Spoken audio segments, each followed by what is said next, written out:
അബ്രഹാമൻ യാക്കോബിനോട് യാബോക്കിൽ വെച്ച് പറയുന്നു, നീ ഇനി യാക്കോബല്ല, ഇനി ഇസ്രായേല. സത്യം പറഞ്ഞ അത് കഴിഞ്ഞുള്ള യാക്കോബിന്റെ ചരിത്രം നോക്കിയാൽ അഗ്നി ചൂളകളിലൂടെ അവൻ കടന്നു പോകുന്നു. അനുഗ്രഹിക്കപ്പെട്ടവൻ ഇതുപോലെ പ്രതിസന്ധികളോ? പക്ഷേ അതിന്റെ ഒടുവിൽ അവൻ 130 വയസ്സിൽ ഫറവോന്റെ മുമ്പിൽ ചെന്ന് നിൽക്കുമ്പോൾ ഉണ്ടല്ലോ, തെളിഞ്ഞു കിടക്കുന്ന വെള്ളം പോലെ അവൻ നല്ല പെർഫെക്റ്റ് ആയിട്ടാ നിൽക്കുന്നേ. രാജാവിന്റെ തലയിലേക്ക് അവന്റെ കൈ, രാജാക്കന്മാരുടെ അനുഗ്രഹിക്കുന്ന അനുഗ്രഹമായി അവൻ തീർന്നിരിക്കുകയാ.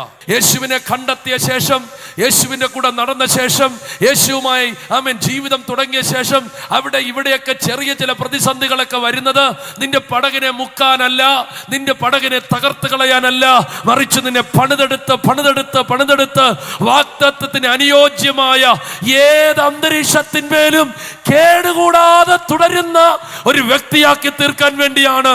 പലരും ദൈവത്തിന്റെ പണിപ്പുരയിലാണ്. പലരുടെയും ആ ശില്പങ്ങൾ കൊത്തി തീർന്നിരിക്കുന്നു. കല്ല് പോലുള്ള നിന്നെ ഇന്ന് വില കൂടിയ ഒരു ശില്പമാക്കി ദൈവം പണിതുകൊണ്ടിരിക്കുന്നു. ഈ പ്രശ്നങ്ങളൊന്നും നിന്നെ തകർക്കത്തില്ല കേട്ടോ. ഈ പ്രതിസന്ധികളൊന്നും നിന്നെ ഉടയ്ക്കത്തില്ല കേട്ടോ.